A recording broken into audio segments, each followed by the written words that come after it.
unmute yourself, you can introduce yourself. But and Marina and Jan and anyway, again, we're discussing the vision seminars, and the idea here is that the uh, hi, thanks, Jan. That the visions of the Black Book um, were their real strength is the fact that their rawness and their weakness is their rawness too. I mean, so if we read here, we're going to find. I mean, I think if we just go back and forth from Christiana Morgan's and then go do a Black Book vision, we're going to have a more flavor for the what. And the one good thing about this lecture last time, which I kind of boggled or bungled last time because it was so busy around here, is that he kind of introduces what and Jan, thank you for that thing from the introduction because that was very helpful too on what the vision is. So anyway, we're going to start with this dream that she had. Um, just going to go over it one more time. This is Christiana Morgan. She finds herself in a graveyard in the devastated areas in France. The graves were made of red sandstone, and she saw people walking over a large grave where many soldiers were buried. Someone said, "Look at this gravestone." It was a large tombstone, and upon it was carved the figure of a saint, and beside it, the figure of a bull. And in spite of the fact that both figures were carved in stone, they were alive, half dead, and half alive. Uh, that's a very interesting image, too. I can almost see it on that stone of them being not really alive and not really dead. Uh, and I saw that the bull was gnawing the fingers of the saint. And I feel nauseated with horror and walk away shaking my own hand as though to free from the bull. So she's identifying herself with the saint, and the saint is her dominant function, which is thinking. So, which has reached its culmination and therefore is sterile. And that's the first part of the dream. And Jung says it shows her partial identity with the saint. Then we got into it. Now, this is the second part. And this is a response to the first part, the need for a descent. Then she gets into an automobile and drives down a very steep hill. And it seems to her that the brakes of the car might not be strong enough. And I felt very frightened and emotional. But at last we got down to the bottom of the hill, safe in safety. Well, the we kind of found out last time that the bull represents the blind creative force. And I don't know if anyone heard Charles dream about his father is the Minotaur and his mother is Isis. I mean, and the Minotaur, I mean, the bull man is this creative force, and um, so I at the on New Year's Day, I just happened to do a I Ching hexagram, and I hate it, but I always get this one, and my usually my question is just this, I love you, God, it's just sort of a devotional, but then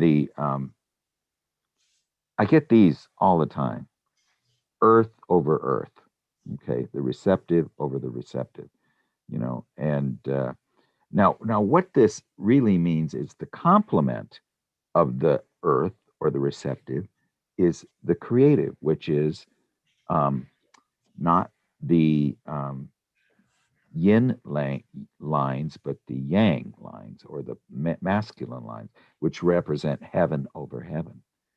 So the heaven over heaven is the shaper, and earth over earth is the shaped.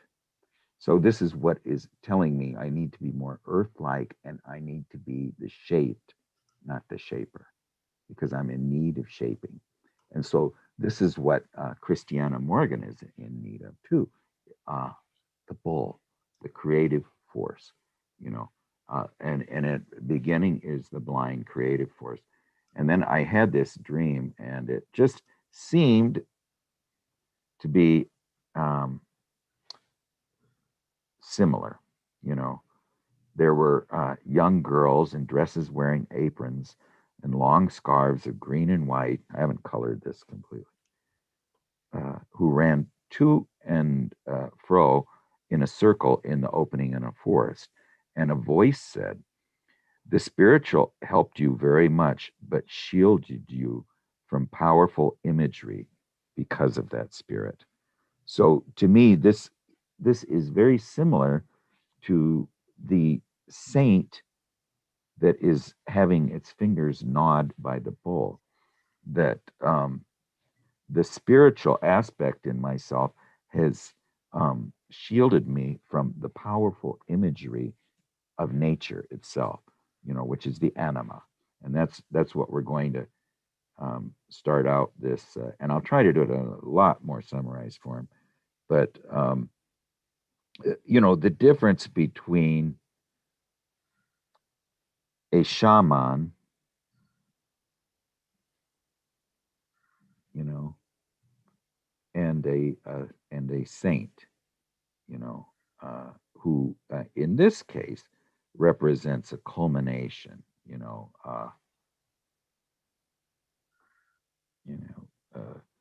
the saint who has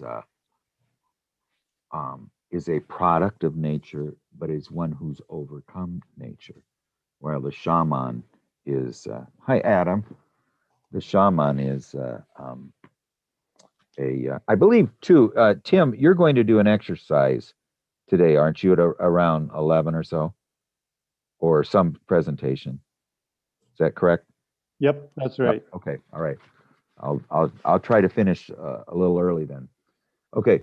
Well, anyway, so just to review, you know, the shaman accepts the rule of the anima.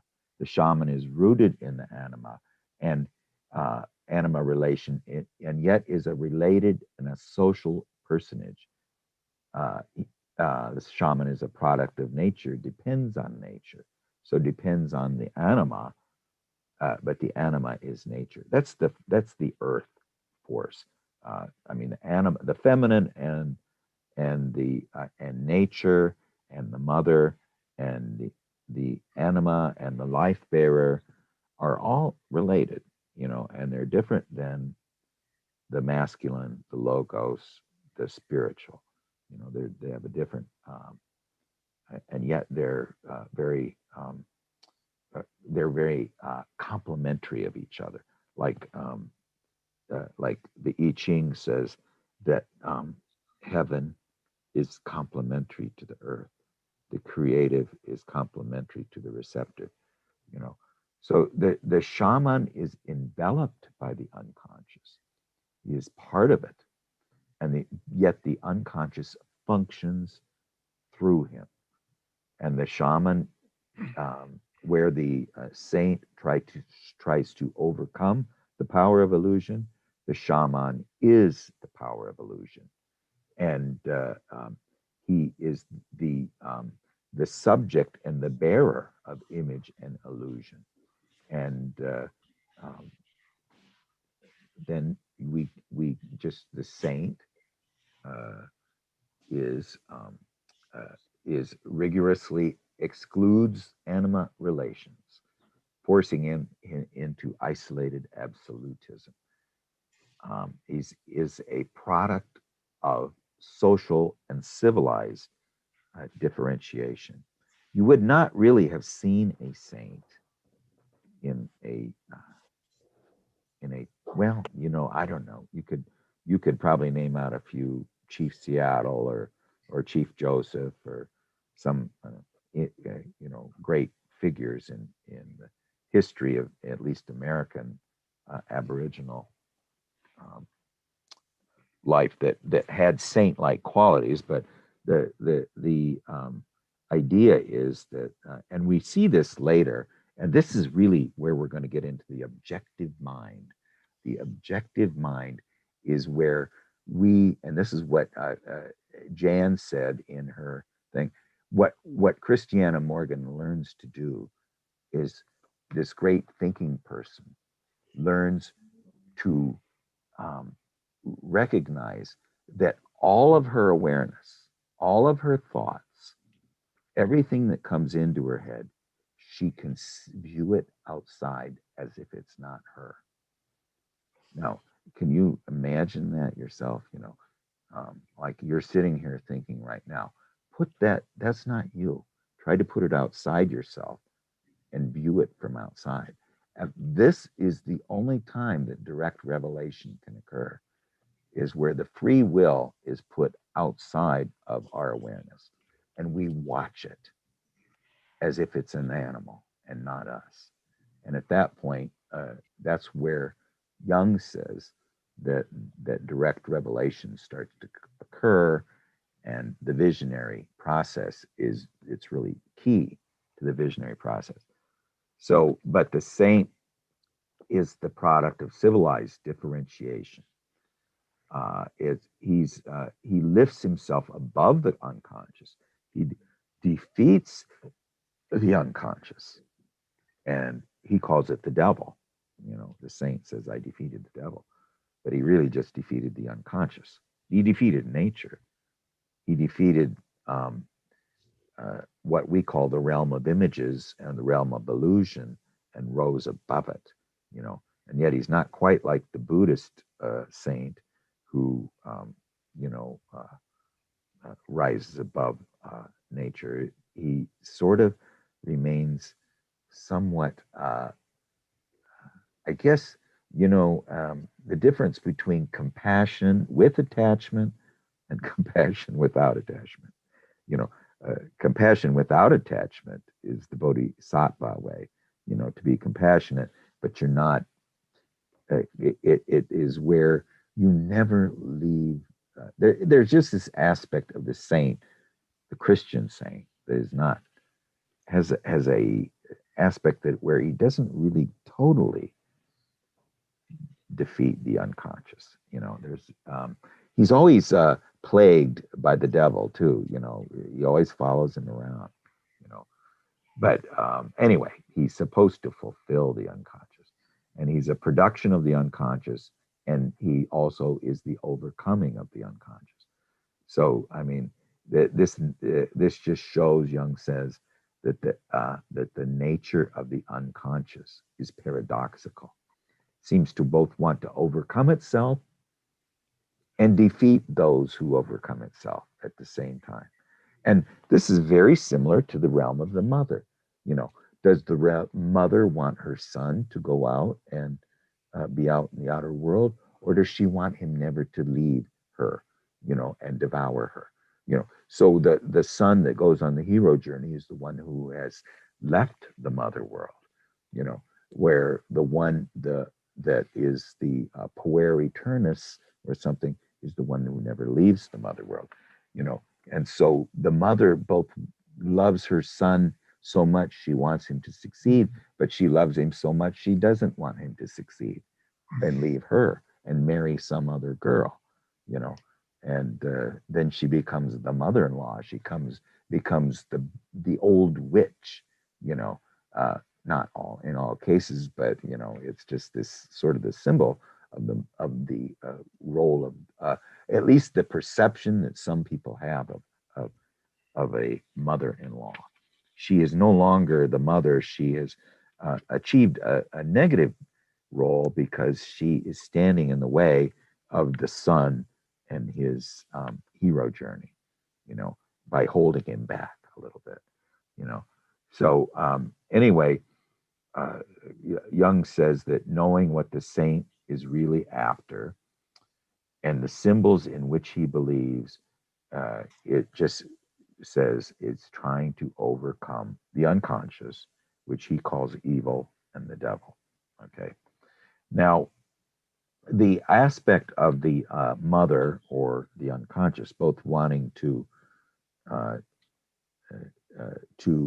defeat it and fulfill itself, but not wanting to at the same time, a yay and an a, is is just the example of rhythmical nature. You know, uh, I saw one time someone did a diagram of the diagram of the life cycle of a tree. You know, and it just grows in a straight kind of a line like this until it dies. You know, but then the life cycle of a human being goes like this. It's all undulation till it reaches a peak, and then it starts to undulate on the descent. But it's always a rise and a fall and a rise and a fall. And it's really is inflation and depression. It's systole and diastole. You know, it is embracing the world and then coming back inward to digest your embracing of the world. So, and we need that polarity, you know, in order to grow. And that's what he says too about the unconscious. He'll say it in a second here. Um, the patient that he had um, that was insane had these wonderful dreams, which she was pretty much unaware of, but their meaning, but she'd tell Young, and he could see this. You know, in the winter dreams, they're destruction dreams. The world is empty. She's almost non-existent. You know, there's nothing happening. It's all going back down into the negredo. And then in the spring dreams, the positive symbols occur. The sun rises. Dreams take on a lovely aspect. Something feels right, uh, and you think now it's coming, but it doesn't come. It does come first, the beautiful symbol of the individuation or rebirth, but and you think she must see it, but she doesn't because she has no hands. She can't grasp it, and so it passes by as sort of this miracle, this lovely vision. And Jung says, which happens somewhere, not in her, perhaps on a faraway star. He says, I mean, this is just a wonderful. Uh, you know, I was the guardian of my cousin had schizophrenia, and it's just sort of they have so much of this imagery that's so beautiful going on in them, you know. But like Jung says, they're like the lame man who is by the healing pool and is so lame they can't get in and heal themselves, you know. So anyway, it's just the unconscious sometimes seems intent on destruction, where everything is dissolved, and everything goes under. And this is the process of death and rebirth. This is what we're really seeing happening is that anything that reaches a culmination, like the saint, needs to have its fingers nibbled by the creative force, the bull, who's the symbol of spring dreams. You know, the bull and the ram in astrology are the symbol of spring, you know, and they're the symbol of the creative force, where the saint represents the autumnal equinox, he says, you know, the culmination of everything that's beautiful and good and sterile, you know.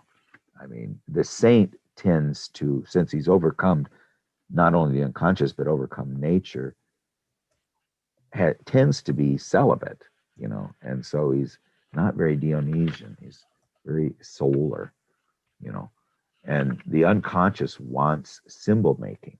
And the only way the unconscious can have symbol making is to have this destruction, this creative destruction. You know, there must be whatever has reached its zenith must be destroyed. The king must die. You know, this was the what James Frazer wanted to call the golden bough. You know, the king must die, and this means that this highest thing in ourselves must descend. You know, and that was really what the second half of her dream means. Uh, so then we can get to the second half of the dream is the descent. Okay, now the first part of the dream was mythological, you know, very mythological. And then the second part of the dream is one we've all had, you know. I mean, I've had it many times. I know we've heard some dreams that did.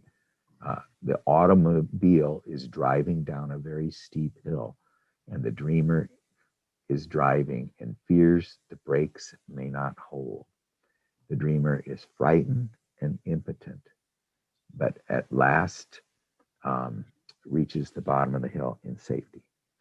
So the descent is necessary, okay, because of the culmination of the saintliness and the good thing, the desired thing, is now sterile, and it's um, he says the reason the descent is the good thing, the desired thing, is always thought of being as above and visible, you know, and the town built on a mountain cannot remain hidden, so we need to descend, but to find the creative principle. When the thing above has lower efficiency, one must go down to the blind thing, you know, to the unformed. And like for instance, Jung went down to Salome, you know, the dark thing, which is always thought of being below. And this is an image in all myth of the creative force of the what's called the nekya. You know, it's the descent to the dead. Any unsolvable dilemma, any unanswerable question, the only way you can solve it is to descend to the oracular cave. And that's either within us when we do our active imagination or actually doing it for real. You know, the hidden spring where the prophetic vapors rise, you know, the secret places below. And, you know, he mentions some examples, the caves of Mithra, and the original fathers of the church, you know, were in the catacombs, which is where the dead are literally, you know, natural cave grottos, which were crypts. And then Norman churches tried to simulate this by having crypts underneath the churches. And this is where the mystery was performed. The mystery is underground, it's in the depths. The creative forces, the creative principle, which is symbolized also by somewhat by the Kabiri and the Telesphorus, you know, that must be faced and assimilated to consciousness are below.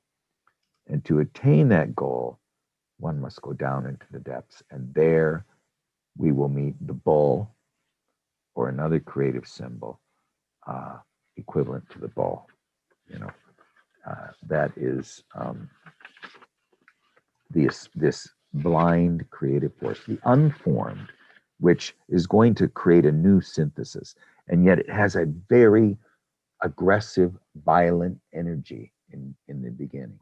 You know, I mean, it has this aspect that it is very powerful, but it needs the in order to create this synthesis, this wonderful energy needs to be united with ego consciousness. You know, and so anyway, then we come to the question: are the brakes of the car strong enough? Now, this is what. Why do we have these dreams? And why is there this dangerous aspect?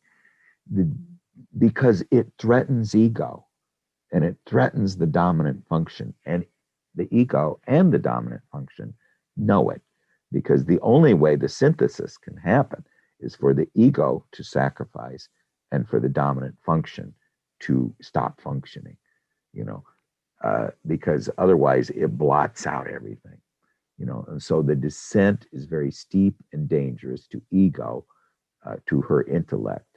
And he just mentions that the ascent to her thinking dominant function may be laborious. You know, it took a long time to get there, but it's well trodden, and there's many safeguards, and the ego always feels safe, you know, and the thinking function always feels safe. But the downward path to the inferior functions, which in her case are feeling and sensation, we're totally um, who's in charge now. See, that's why the car that's going down, there's no one driving it. The brakes don't work. The steering wheel doesn't turn. That's because when we do the descent to the inferior functions, ego and its dominant function are losing the guiding principle, you know.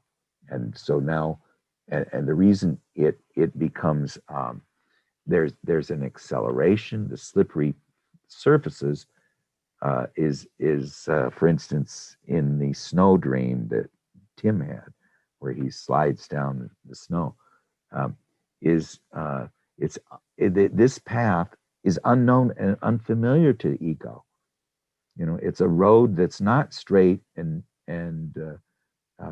it's serpentine, and you get lost easily. You know, Parsifal gets lost easily. You know, and so this is not all. A dream like this does not seem very encouraging.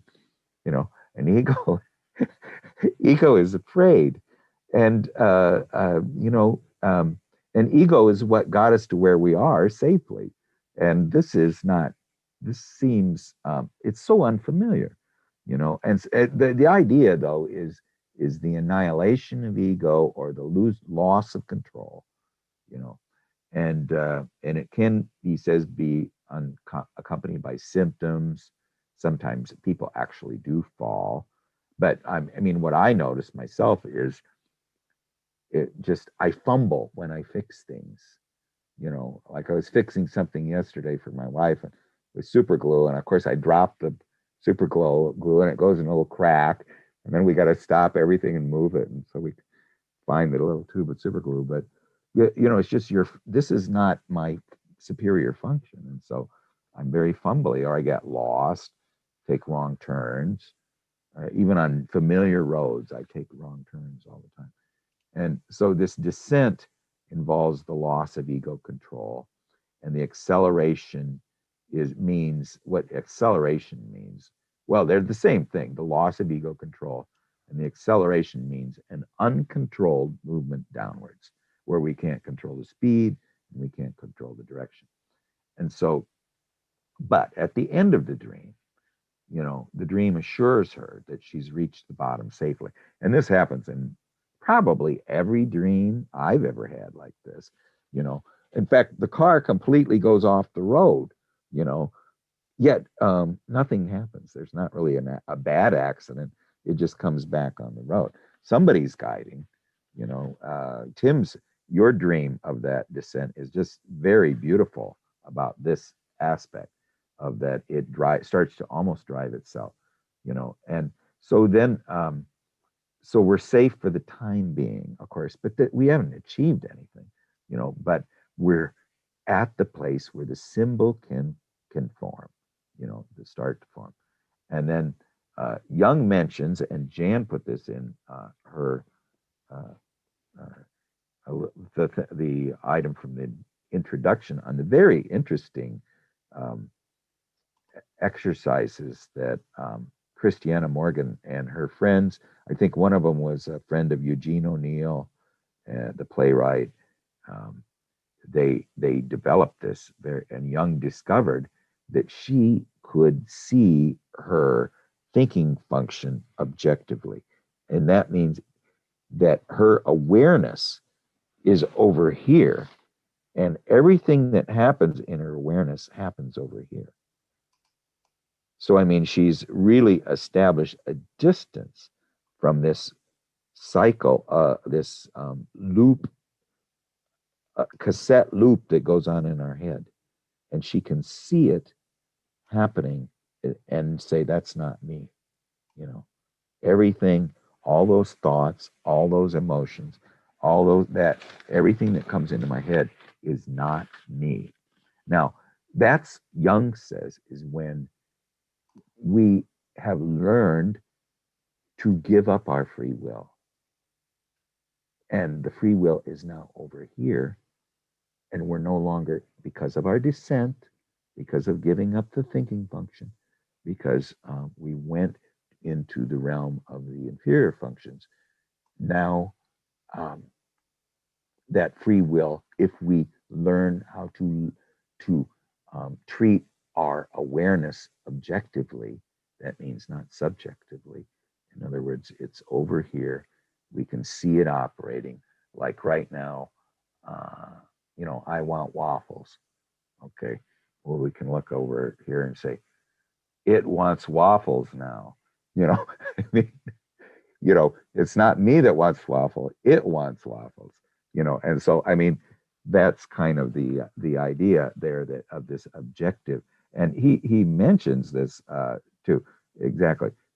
So Jung just says that the strata of the historical mind, the top strata is consciousness.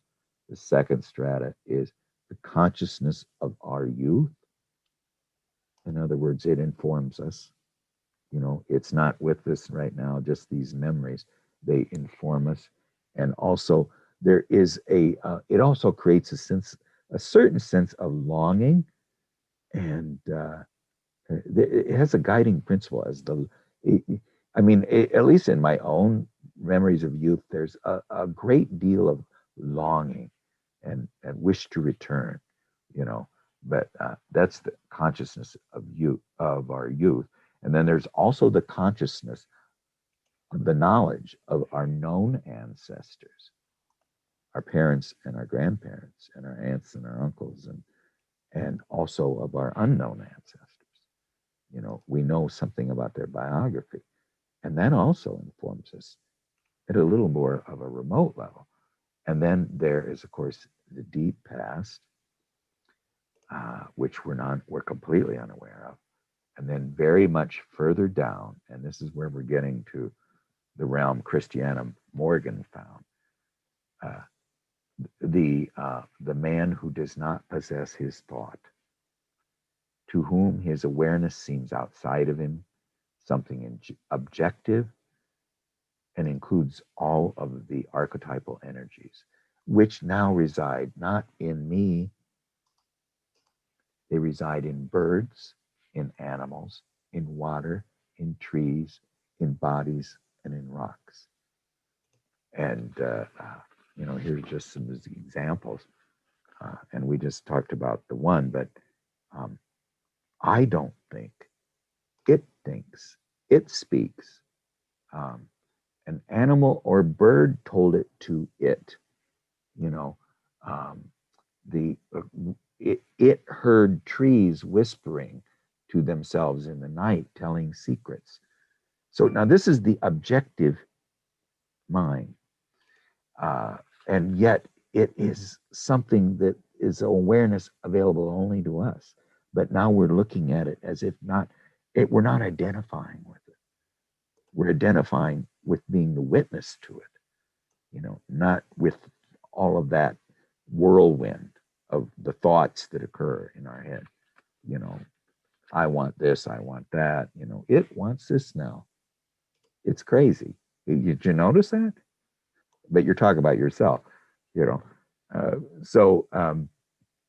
anyway, Jung says that all original revelation takes place at the level where the mind is objectified, where we are the witness to our own awareness.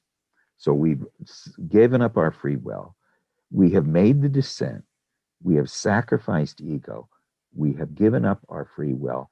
Our free will now doesn't reside in us. It resides in this objective, in it. It's doing that. So as it's doing that, we're not doing it. We think when we think we're doing it, then we think, well, that's just my free will. I really do want waffles right now, But how do you know you really want waffles? And anyway, this and Jung gives this wonderful example, which is he uses an analysis, and we can use this too as our own technique.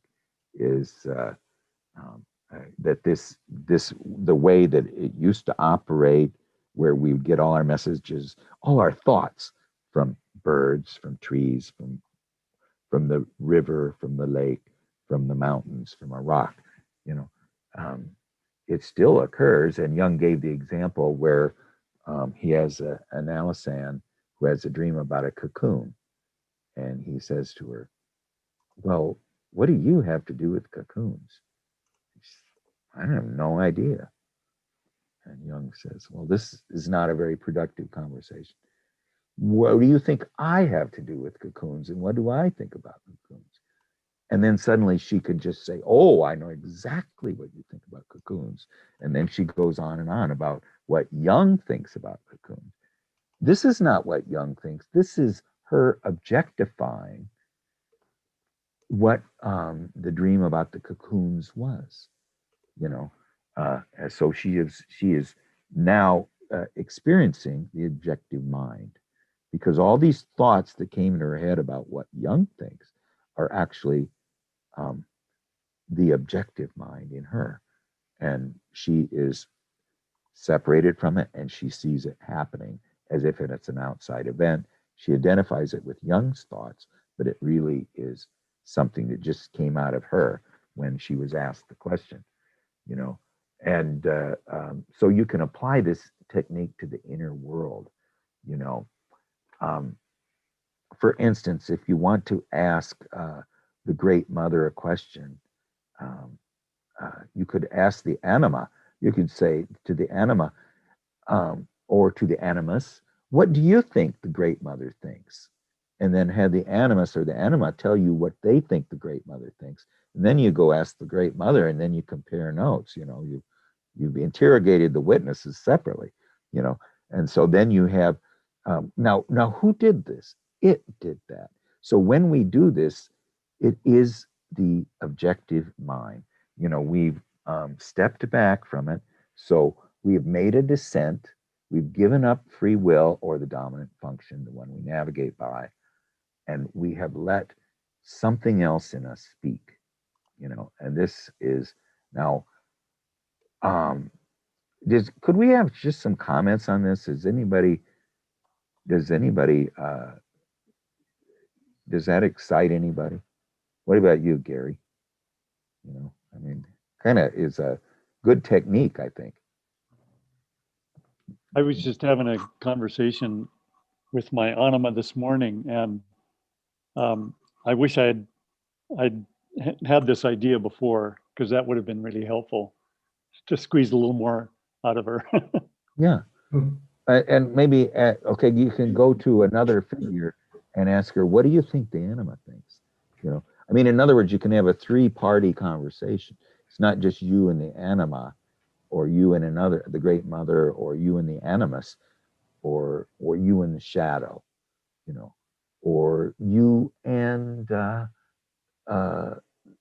any other figure that occurs in a dream. You can say, you can say, well, what do you think about it, Craig? I don't know. I can't think of anything. I don't know. I have any idea what I'm going to ask. And then, you know, I don't know where to start. So then you can go to the anima and ask the anima, what questions do you think I should ask the Great Mother about this? You know, and then she'll come up with a bunch of really nice questions you can ask her. And then you can ask the Great Mother the questions, you know. But the idea, of course, here is that we want the consciousness, the searing light of free will and ego to empty itself, and let the unconscious, the other side of the tree, which needs leaves, to have leaves, you know, and not be, you know, all on the conscious side. We want the unconscious side to develop its own photosynthetic growth, you know. And so anyway, this is very helpful, I think. And this is why. Go ahead, Jordy. Did you have a question? Well, more than a question, a comment. I have what the clinicians call a resistance here. Mm-hmm. Yes. Basically, by my Buddhist training, at some point when you are an experienced meditator, something happens spontaneously that you see yourself from outside. Mm-hmm. Saying it's Jordi is angry or cool or having warm or whatever, objectively, as if we're not yourself. You activate something which is translated for the witnesser. Some sort of a vision from above. And it's something you have not to seek, it happens. Now, it's close to what you say. You are in peace and you are connected to the world at this moment. You are a single creature more, part of the mosaic. Now, by training, I am inclined to be very passive here and enjoy the moments without attachment. Now, they are revelatory, but dreams resist to be evoked. They integrate themselves or part of them. That's my experience. That's why I'm here, because I want to explore that in a more active way.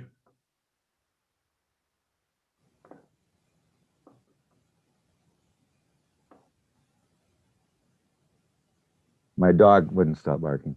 But anyway, yes. Now, see, the one thing that we need to keep in mind here is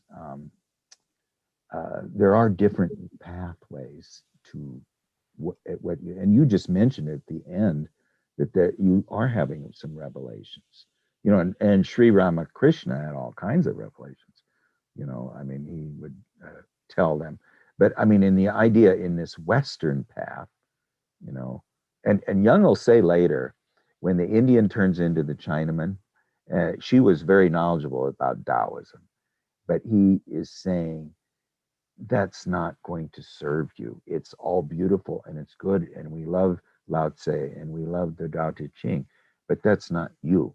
So your use of that is artificial.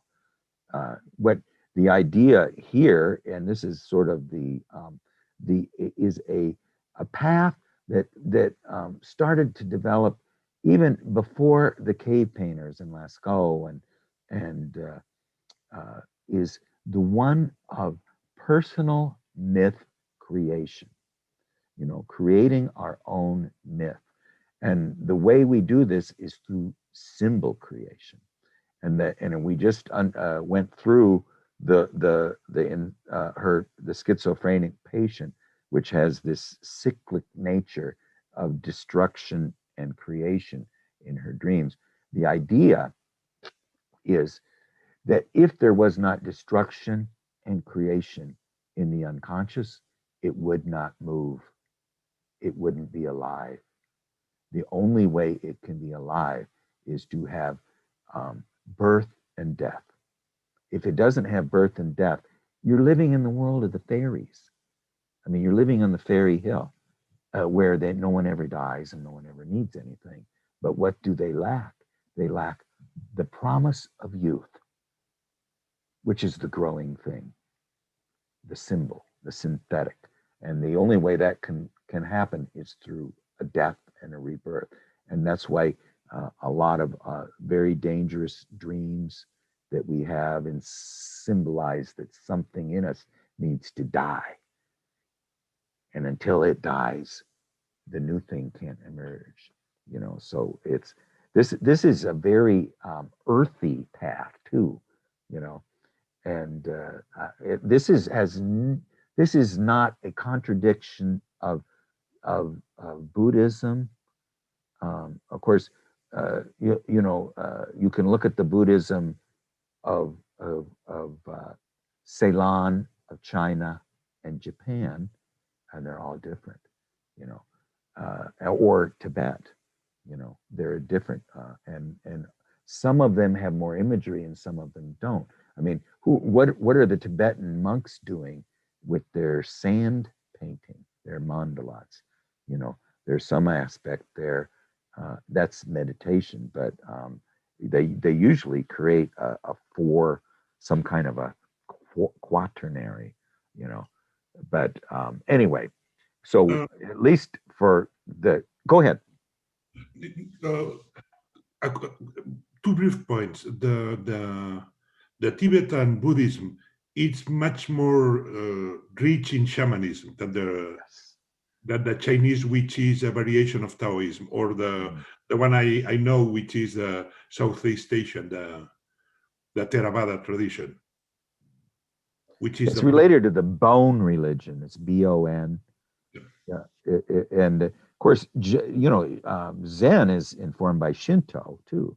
yeah, You know, so and then of course the Buddhism of China is informed by Taoism. You know, yeah. and I'm not really sure about Southeast Asia, which would be Vietnam and Burma and Thailand, and yeah, but It's I'm sure that they have indigenous aspects as well. But I don't know about them. in a way, it's the most primitive one. Now, the things you mentioned, it raises the issue when you are talking about the symbol, the issue of awareness versus sense versus meaning, Mhm. which Yeah, in musical terms are in different octaves. yeah. Mhm. They vibrate, they have an autonomy meaning here. Mhm. Yes, and The both sense, um, the word sense, of the felt sense and making sense of it. mhm. Yes, that is that is very. I guess when we're talking about, of course, the Black Books, and then Christiana Morgan's visions.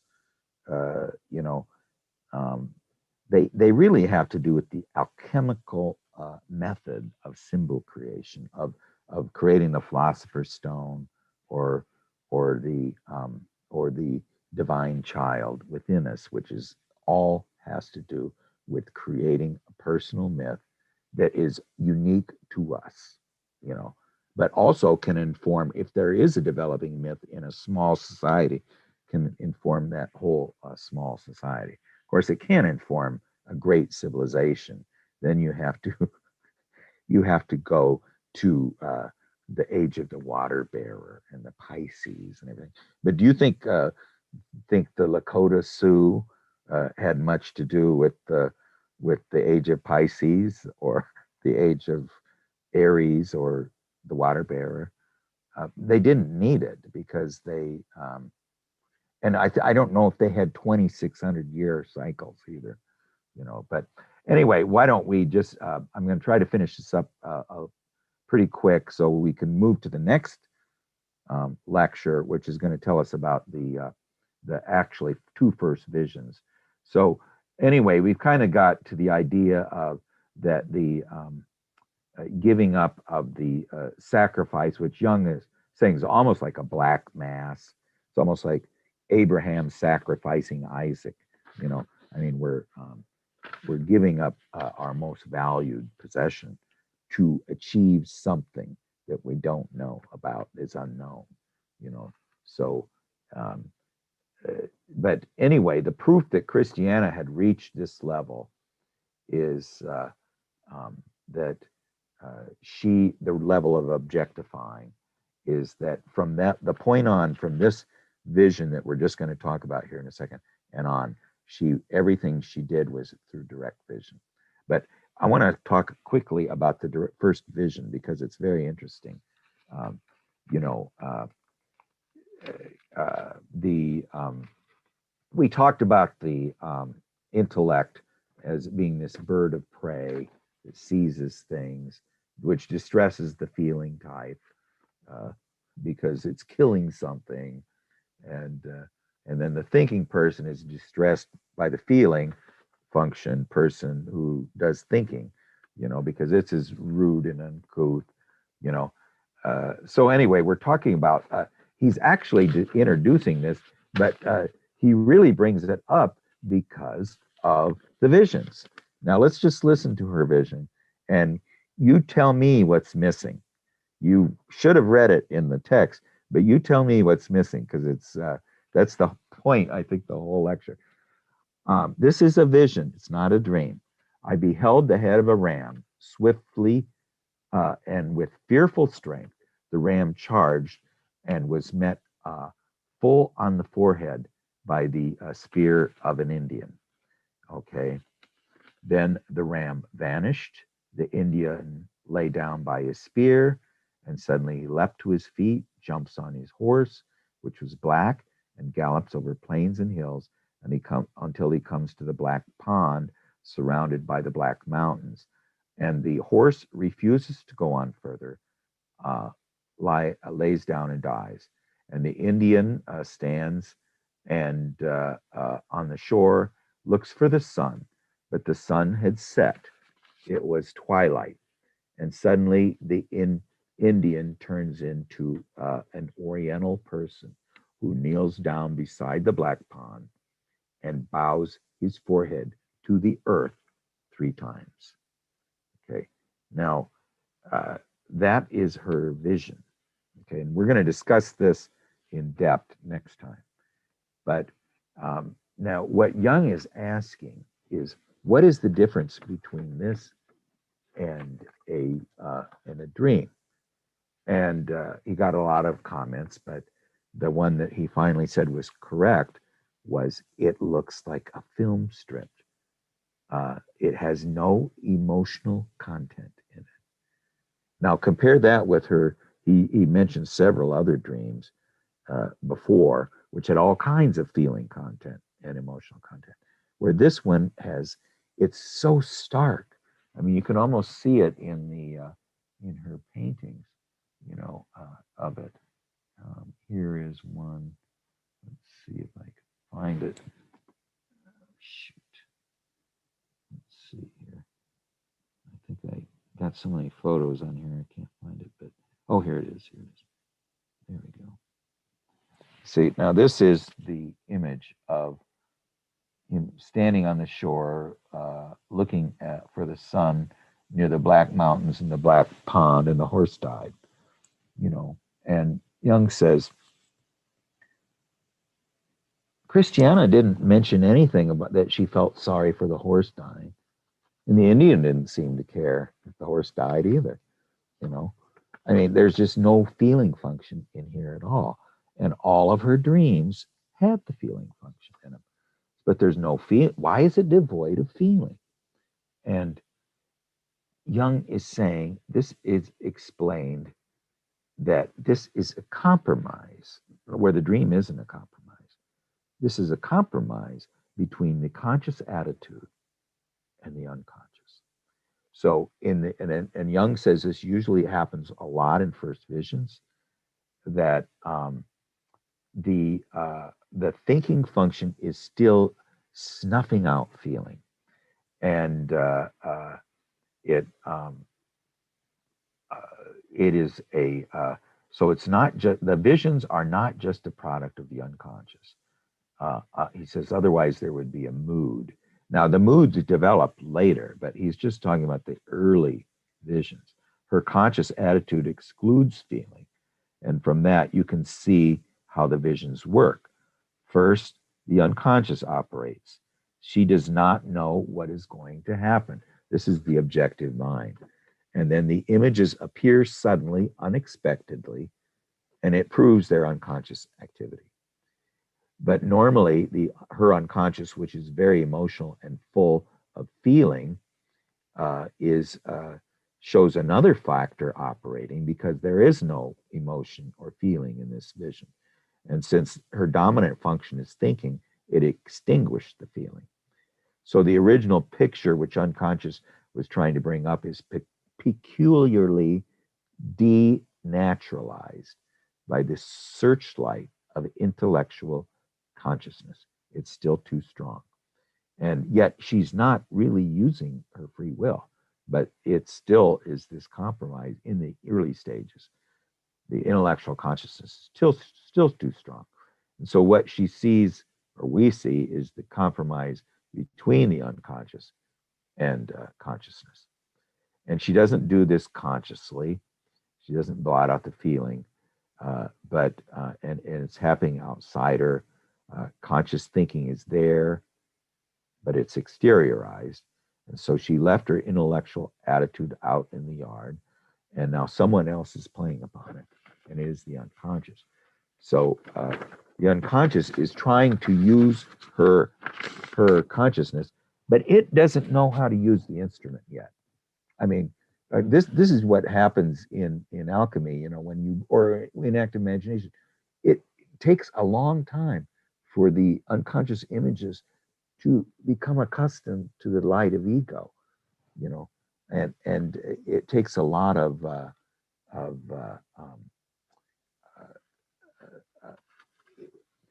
this for both the unconscious, which is alive and knows what it's doing, but it's in a very, very different place. So what happens is consciousness approaches the borderline phenomena, which Jung says unconscious is, and the unconscious approaches consciousness, and at one point when it's moved this far and we've moved that far, then there's a little more. Of course, this is something that is we're really are far away from. I want to. He talks about the feeling function, but just basically as a summary, the feeling function is the function of value.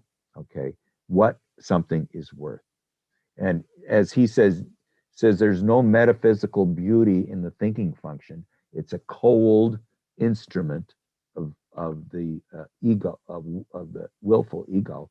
He says also the feeling function, that's very differentiated, is not all warm and loving.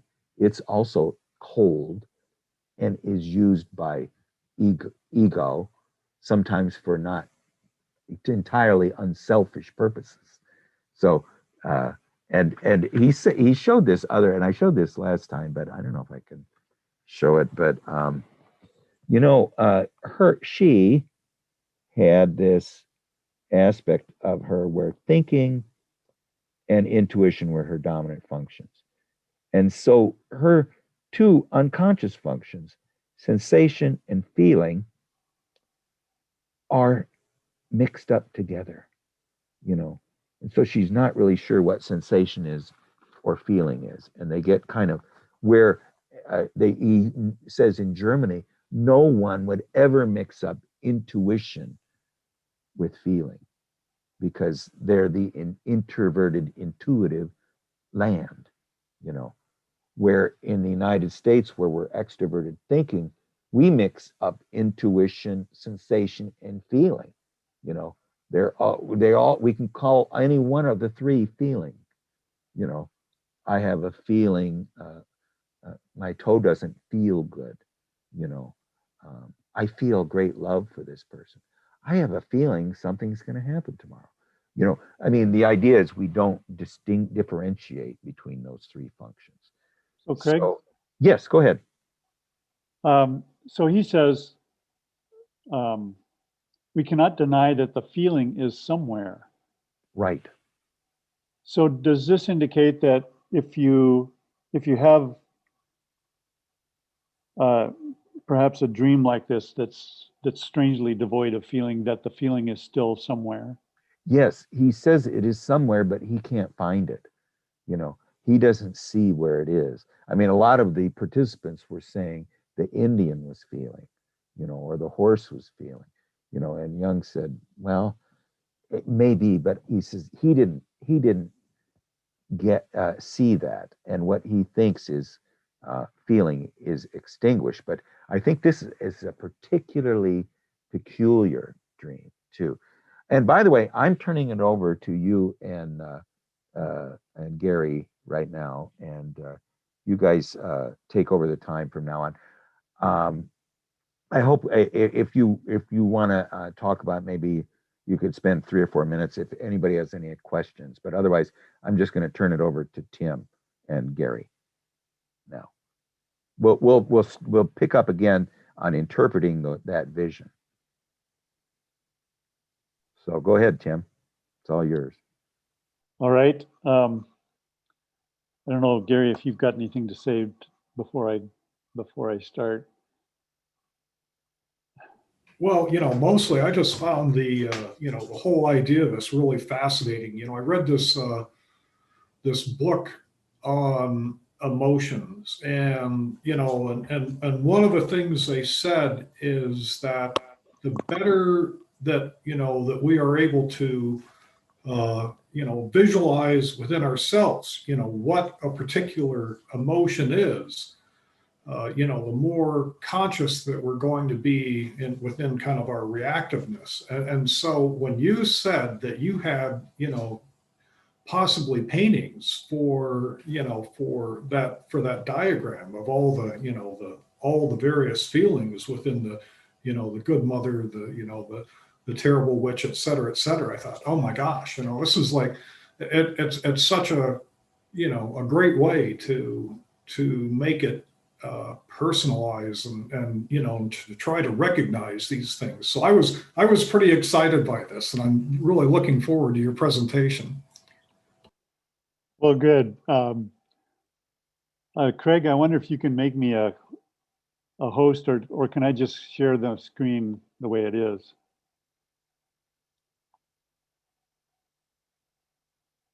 See if you guys can see this. Yes. Okay. Does this still work? Are you getting a full screen here? Mm-hmm. All right. Well, I was really intrigued by this whole idea because for all of my life, I've been really aware of my own feminine dimension. And for the first part of my life, it confused me a great deal. I did a lot of, I'm not able to get there. That worked. So these are some of the images that I created during the first parts of my career. A lot of female figures that loomed large in my awareness, and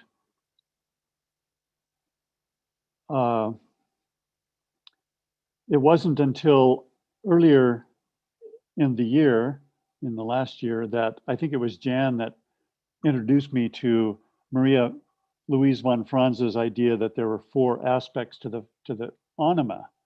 I just hadn't heard of that before. And then Craig gives us this diagram from the Great Mother. And all of a sudden, all of these images started to make cognitive sense to me. I mean, they made emotional sense to me, but I was really thrilled to be able to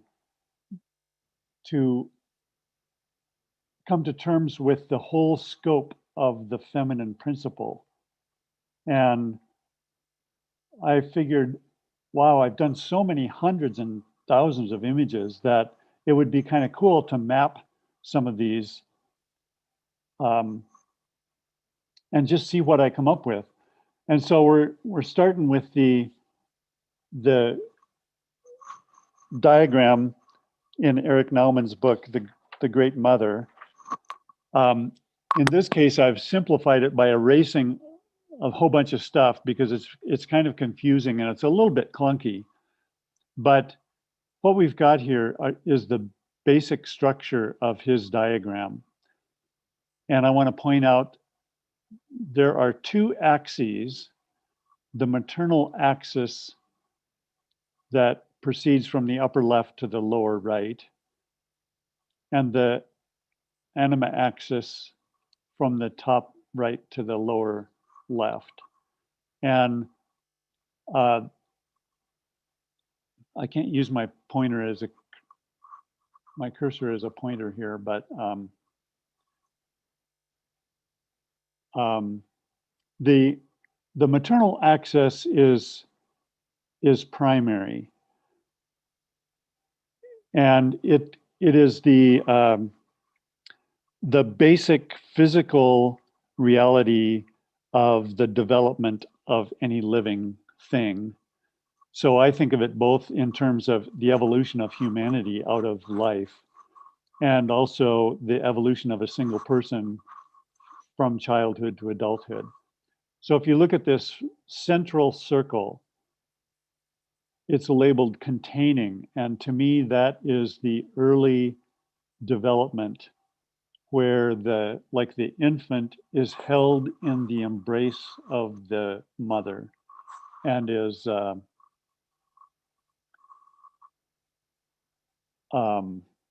protected and nurtured in that embrace. It's kind of like that inner circle is like the Garden of Eden. It's unconscious and totally natural. And what the mother energy does is pulls the individual out toward the upper left there through bearing and releasing. And the person is then transformed, gains consciousness, and proceeds toward the birth of something new. And as Craig was talking about earlier, there's a negative aspect of that where, the mother also wants to hold the son from leaving home. And that's toward the lower right direction. Holding fast, fixating, and ensnaring is the aspect that keeps one from transforming into natural growth. And it goes down toward the direction of death. And that's the pole of the terrible mother. And crossways to that is the anima access, which is the spiritual transformative access. And so, again, starting in the middle, the development of consciousness proceeds through giving into a transformation that leads onward to a greater development of inspiration in the direction of the positive anima. And the negative aspect of that is the rejection and deprivation that prevents that kind of individuation and leads down into madness in the direction of the negative pole of the anima. So the characters in the diagram are indicated here. For instance, the upper right, there's Mother Mary, Demeter, and Isis that sort of are exemplifying of the good mother and the production of fruit, which is the culmination of that whole growth process. It's not just becoming an adult, it's becoming an adult and creating the fruit that is the beginning of the next generation, or the seed. And on the upper right, again, you have Mary, but this time as a virgin. Sophia, the Muse, these are all the positive, kind of spiritually uplifting characters. And down below, right below that, you have toward the terrible mother, Kali, Hecate, the kind of terrifying goddesses. And over to the left, in the negative anima, you've got Lilith and Astarte, the kind of terrifying characters involved in madness and the mysteries of drunkenness. So one of the things that he points out in his description is the characters in the bottom part of this diagram are more primitive, and the ones in the upper part are more developed. And what you see in this diagram is I've added the color. The color parts are really my own kind of making sense of this, because it's a little bit of a clumsy diagram. But let me see if I can change my screen a little bit here.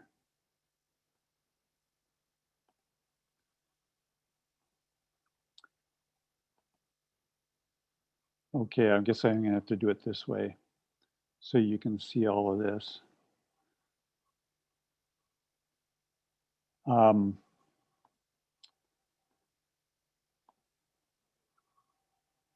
So to me, I'm adding a segment of movement here. So it feels to me that life pulls us from the inside to the outside, and the elements of attraction operate in different ways. To me, the body responds to a lure. So anything that has like the beauty of an attractive character like Aphrodite or something, it's speaking to the blood of the body, and the body responds by um, by going inward in this diagram, and the soul responds to the vision, which pulls it outward. So that's kind of the dynamics of this particular diagram. And one of the things that I found really fascinating was the extreme poles are not endpoints. So the four poles are places of transformation. They're turning points. So what I did was I tried to kind of paste this onto a globe that you see in the lower right here. And it seems to me that what consciousness does is gives us the ability to understand these things in a cognitive way. But the reality is most of it is mysterious. It's in the dark part of the globe that is outside of our awareness. It's kind of like the dark side of the moon. We can only intuit what goes on there. So meanwhile, I started to place on this diagram some of the characters that I respond to personally, and I put those in red here. Angel, Aphrodite, Eve in the center, Salome down toward the bottom. And one of the things that I found really interesting about this, if you look in the upper right, you see Artemis. That's kind of pulling my attention off the edge of the spectrum. In reality, or in this metaphor, it doesn't go off the edge. It goes around the globe and appears on the other end. So Artemis, to me, feels like it appears on both ends of that pole, the positive and the negative end. So the front part of it is conscious, the back part is unconscious, and all of this is just an attempt to understand the emotional dynamics of the feminine principle. And I want to emphasize that I'm talking both about my own kind of subjective experience of life and also the whole collective. Because we live in a patriarchal society, this is true about the entire modern civilization, that these dynamics are operable. And another thing I've added to Neumann's diagram is an aspect of the emergence of the archetypes that have to do with time, or what I think of as the personal engagement. So there are some of these archetypes that poke out at me that I feel really engaged with, and others are just kind of fall off into the distance. And so what I decided I could do with this is to map a lot of my artworks in using this diagram, so I could make sense to myself of where these things fit.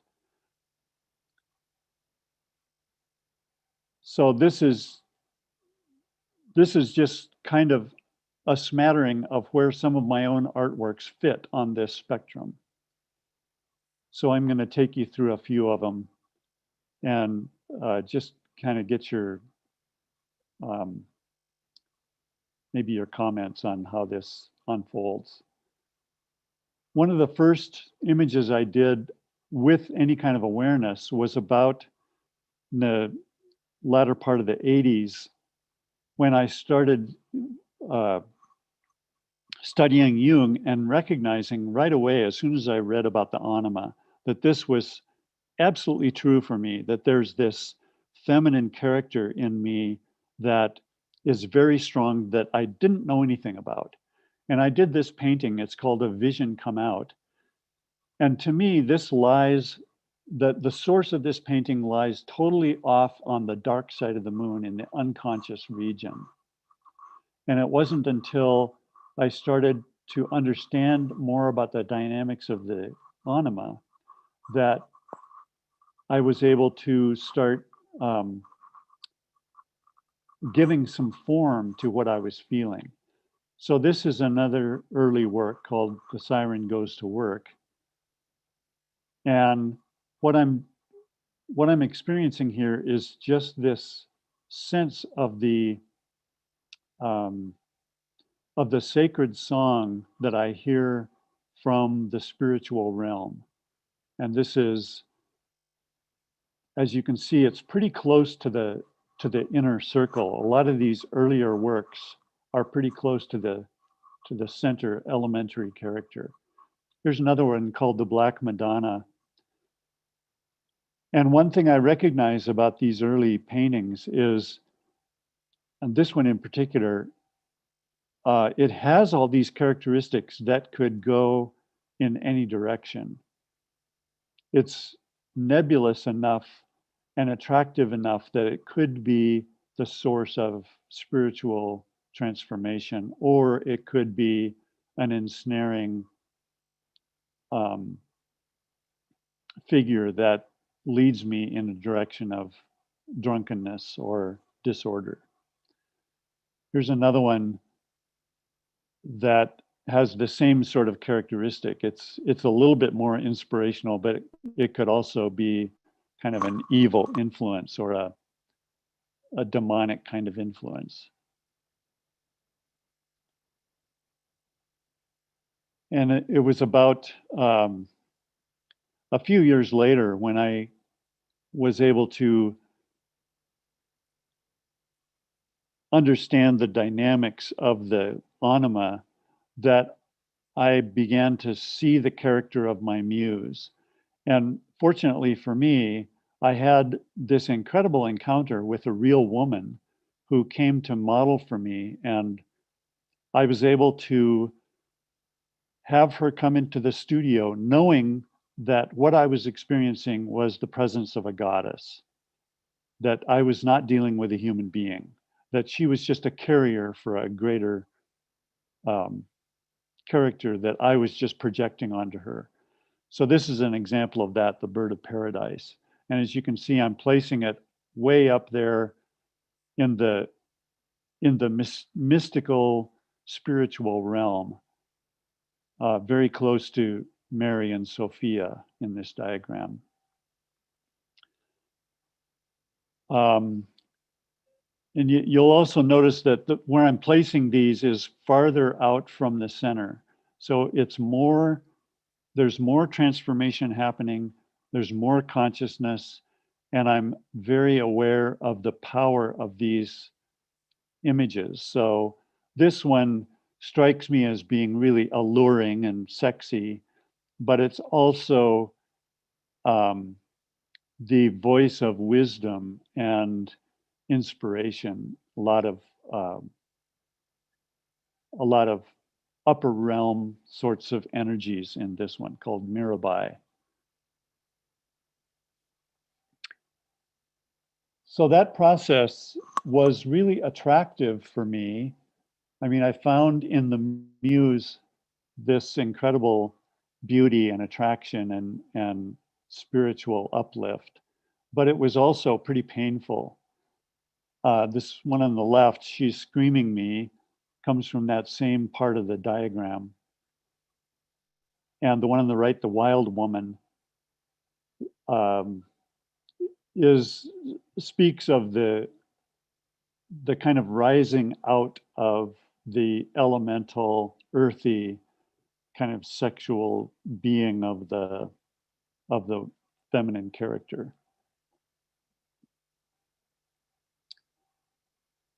And then on the other end of the spectrum is images like this that feel very fruitful to me. They are not so much about the spirit, they're about the kind of elaborately beautiful, voluptuous,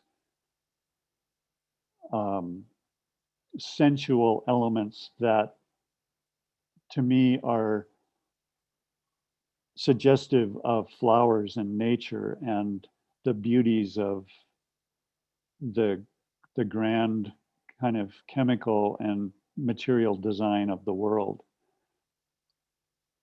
So the great ornament goddess is sort of an awareness of that incredible natural beauty.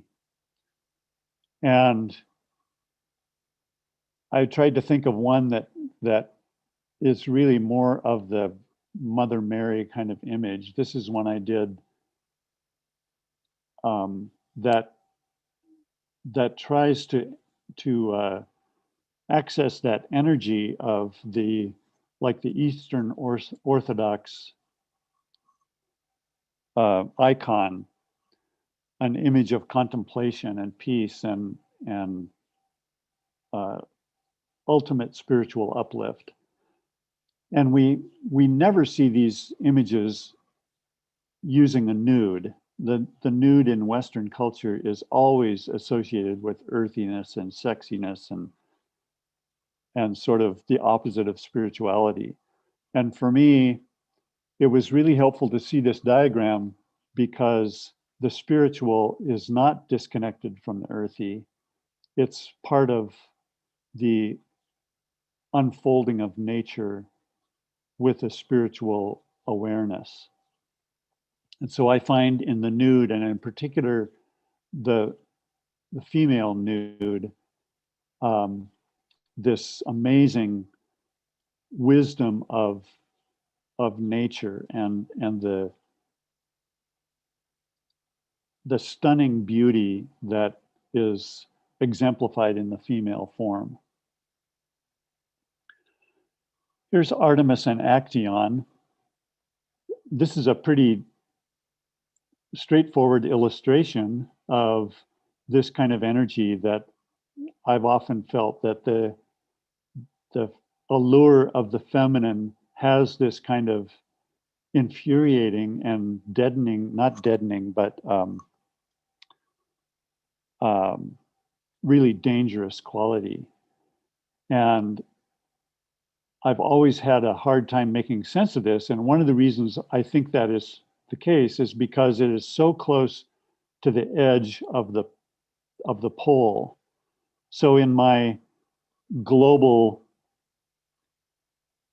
spherical concept of this diagram, the Artemis energy takes me over the edge into the dark side of the moon and around the other side. And so it appears on both the negative and the positive spectrum. I noticed that as much as I loved the Muse, and I was so captivated with the beauty of this revelation, that she was accompanied by this really dark force that I didn't understand, that I began to call the duende, after the Iberian concept of sort of the beauty of the destructive part of the creative process. And so you can see this monster emerging from behind her. This drawing is called The Muse Is Not Alone, and I'm putting it way over on the right-hand side by sickness and the devouring goddess. And she herself becomes this monster that is totally consuming this is a huge drawing. It's about 5 feet tall, and I call it the Maw. And I think it very well describes the kind of feeling I had about the devouring quality of the Muse. And there's also, here's a couple of them that are really wide on the bottom end of the spectrum. The Emissary, to me, feels like the edge of insanity. And the Teeth Collie on the right is sort of the destructive, captivating muse that is going to somehow devour my personality. And the result of that, in the Huntress, you know, I've been defeated, and somehow she has overtaken me. And the one on the right, the Giantess, just feels like this enormous, powerful woman who is so much bigger than me that I just stand no chance in being myself in her presence. And in terms of diminution in the diagram, this is as close as we can get to that is in my work. So it eventually becomes so terrifying and so hard to deal with. On the right is the upward hurricane. It's hard to see, but the little figure of me is down at the bottom, just right above the title there.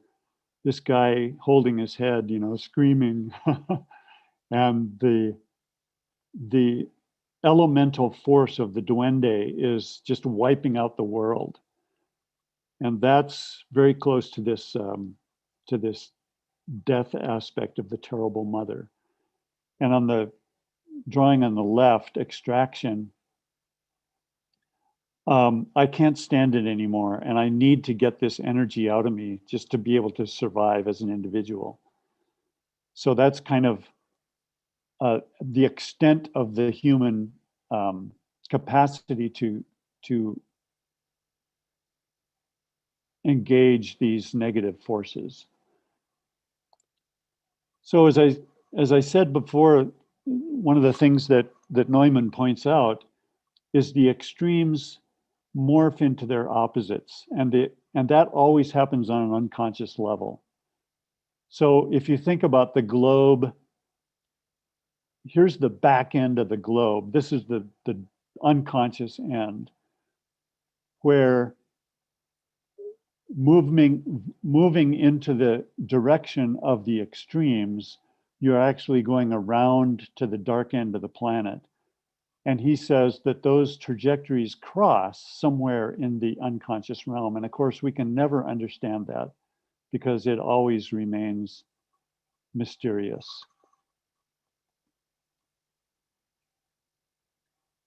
So that gives you a little taste of the kind of mapping I've been doing of my own experience of the feminine. And I kind of apologize that I wasn't able to give you the kind of beautiful, you know, meditative journeys that Gary and Adam have been providing for us. This is more of a kind of terrifying intellectual exercise, but if anybody has questions or anything they want to ask me, go ahead. Why don't we just start around the room, like Gary, and let's everybody, if you have any comments. Well, you know, one of the things that I just found really fascinating about this is that, you know, how some of the paintings could occur in two parts. And so, and it makes you think, especially with the conscious and the unconscious, is it's like, if it's in sort of the dark half, if you will, you know, there's the opportunity there for the transmutation over to the other side. But at the same time, you know, if it remains unconscious, it could get worse, you know. So it's like, you know, it has a real, Jungian beauty to it. I really, that was just incredible, Tim. I'm like, just my jaw's dropping. Well, thanks. I'm going to put here in the chat one of the most remarkable experiences of my whole life was this encounter with my muse, and I did a museum exhibition about it called The Visitation by the Muse, and there's a video that I can share. I'll put that in the chat for you. So go ahead. Anybody else have questions? Yeah. Well, let's just hear everybody. Marina, do you have any comments? Yeah, I thought it was wonderful. Thank you so much. I was thinking as I was looking at the pictures, I was thinking, oh, I wonder what our dialogues would be like. I wonder what it would be like to dialogue with your anima. Well, yes, and I was doing that this morning. It's a frustrating process, and as I mentioned before, I wish that we'd had this conversation, 4 hours ago. I would have suggested to my anima that she tell me what the Great Mother would say or something like that. But I'm always learning new methods of dialoguing with her. What do you think, Adam? You're I think you are kind of a brother of Tim in some way. Yes, very much so. Yeah, actually, I was curious, Tim, specifically the image that you had of extraction. Do you feel like that is something that you have done, or how would you, have you been able to take that outside of yourself, or is it still in there? I mean, it's such a painful image. Yeah, I think all of these are just ongoing. Yeah. And, that reflects a particular moment in time when I just realized I couldn't handle it. And this experience with the Visitation by the Muse happened just after I had gotten married. And fortunately, my wife was very supportive of me, but we were all a little bit worried because this is right on the edge of psychosis. And I had a really good relationship with my pastor, who's the guy that actually introduced me to Jungian thought. And so I would go to him every week or two and say, am I going crazy or am I still doing okay? And he kept me grounded, and he made sure that I was doing certain exercises to make sure I was being responsive to the world and not just falling into psychosis. And thank God for art. I mean, it's the ability to do expressions like what you saw that kept me from falling into it. Because if I could express myself and put it out into the world, then the pressure was released to a certain degree. And so that pressure has gone up and down over the years. And the more artwork I do, the pressure releases, and then I start to relax a little bit, and it builds up, and oh my God, I got to get back to it. Mm-hmm. How about you, Jordy? Do you have any comments? Thank you. Yes. Pleasure-wise, this is one of the most enjoyable Zooms of this year, 2021. Well, thank you. It seems you had some journey, Tim. Again, you can be a clear and brilliant presenter. I am giving feedback for free. I'm not your cheerleader. I'm just an objective observer. Now, I will want to share something, and I don't want to be too clever by half, but when I listen to you people talking about the anima, it reminds me to a French well-known author named Flaubert, who wrote a book called Madame Bovary. And he says, Madame Bovary, c'est moi. She's me. Yeah. She is me. Madame Bovary, Anima c'est moi. And all that skin, c'est moi. And we are disembodied. I mean, that humbles. We are not connected. We are detached to the parts of ourselves. And we have to deal with that. Some clever people say it's our karma. I am not a friend of using that type of terminology, but it can make sense.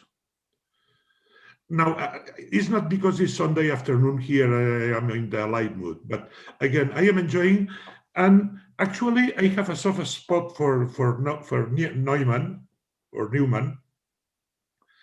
and his wife, who closed his practice as psychologist and made some money doing card readings and horoscopes and things in Tel Aviv, as a matter of fact.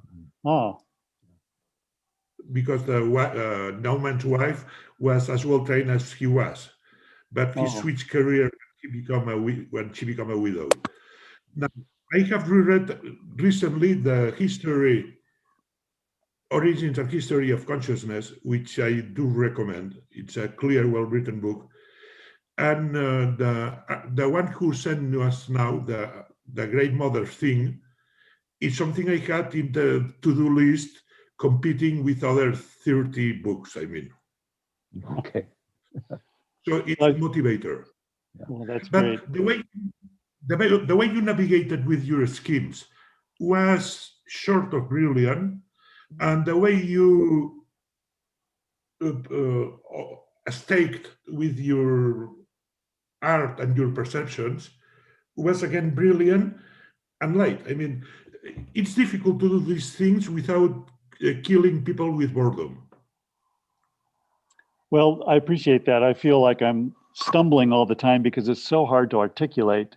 Yeah. You know, You what did a brilliant job here. I mean, a brilliant and an enjoyable thing. Oh, good. Well, thanks. And you also reminded me, one of my favorite Flaubert quotes is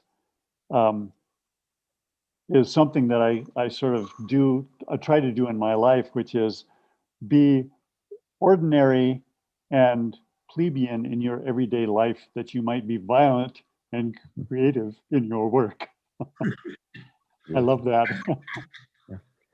Achilles, do you have any comments, or do you want to have any thing to say? Feel free. Or Angel, or how about you? Angel, did you have want to say anything? Maybe you don't have a microphone. I don't see one. But either one of you feel free to talk. Carlos, did you have anything to say?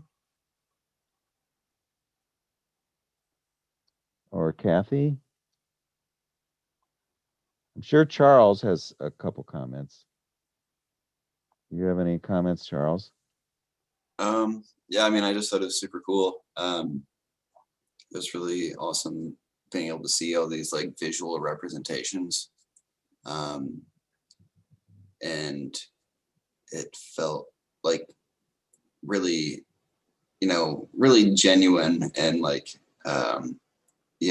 some of the aspects I guess are parts of the anima that I haven't really experienced too much, so I couldn't like relate to them. But the things that I have experienced, I was like, yeah, that's really genuine, and that seems to be a really accurate visual presentation. And just the whole, I mean, even just the like globular like 3D model of it, like taking it from a flat image to like the 3 dimensions was really cool. And it was very well thought out and informative, and yeah, it was really good. I enjoyed it. Yeah. Well, thanks. I forgot to give my apologies to Neumann for messing with his diagram, but these are just the ways that it makes sense to me. I also want to respond to a question that Jan put in the chat. How does the enantiodromia possibly fit with this process? And that's one of the things that has been really fascinating to me, because you can't ever fall off the edge of the world. I mean, you can fall into psychosis, and one of the things that Jung said was, you know, the deeper you go, there's a point where if you go any deeper, you are going to end up in psychosis. And so just in order to maintain your integrity as a living being on the earth, you can't just dive to the very bottom. But this idea of there being a dark side to the globe, it feels to me like if you go in any one of these directions, like for instance, the Virgin Mary, it seems like if you go in that direction toward, you know, the perfection of the Good Mother, you can go so far in that direction that you end up on the other end, sort of courting death. I'm fascinated with the human creative capacity, and of course, being an artist, that's not only how I make my living, but it's sort of how I make my life, by trying to be creative. But if I go too far in the direction of the muse and just be lost in her world, I end up on the other end of that diagram, having gone around the dark side of the globe, in that place of madness, because you lose touch with the orientation that keeps you in the conscious world. I think, to me, that's how the enantiodromia works, how one turns into its opposite. Does our phone person, would you like to say a few words, or I don't know if you have ability to talk, but feel free if you do. Anyway, well, Tim, the clarity was absolutely amazing. So I'm going to rewatch this, but thank you so much. And well, yes, and I would encourage anybody that's got access to the Great Mother to read a couple of chapters that he wrote about the diagram. There's a lot more detail, and I'm very impressed with, you know, just his cognitive ability to be able to parse all this stuff. Now that's, you know, I'm much more familiar with the erotic end of the spectrum, and so, you know, I do all this stuff in paint and in emotion and music and all kinds of other things. It's harder for me to kind of apply the logos to it, but having done so, it makes a lot of sense to me, and I'm just so grateful to have put these two parts together. Yeah, it's And amazing. If we get a chance to do more study about this diagram and what it means for people, I'd love to do that. Well, maybe we can have a session on it. I would say when you're reading The Great Mother, it's almost, you might even want to skip the first chapter, because it's, I don't know if you read it, Tim, but it's, you kind of get bogged down. He's trying to explain what he's going to do, and when you get to the transformative part, that's what really speaks to me. You know, I mean, the introductory aspects are okay, but you have to be a little bit of patient. You know, sometimes I get a little impatient, but anyway. Anyway, I thank everybody, and next time we'll just we're going to discuss the Indian visions, and we really start to get into these. The Christiana Morgan, even though it didn't end well for her, her art and her visions were absolutely amazing, and this whole two or three, or I don't know how many years it lasted, and then if we do the one that they skipped in here, the Kundalini Yoga, it is worth it.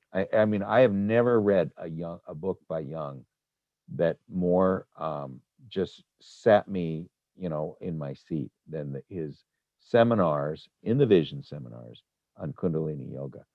But anyway, thank you, everybody, and we'll see you next time. I appreciate it. Hello, Craig. Yeah. I second the Kundalini one. Yes, I'll send out a PDF for it, of it.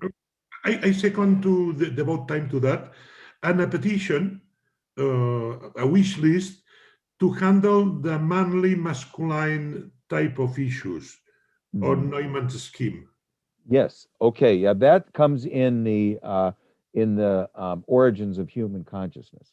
Yes. The masculine side. Yeah. If you notice in The Great Mother, he'll show the masculine side, and he says, "Well, that's in my first book." You know. Yeah, So I know. No, but to devote time and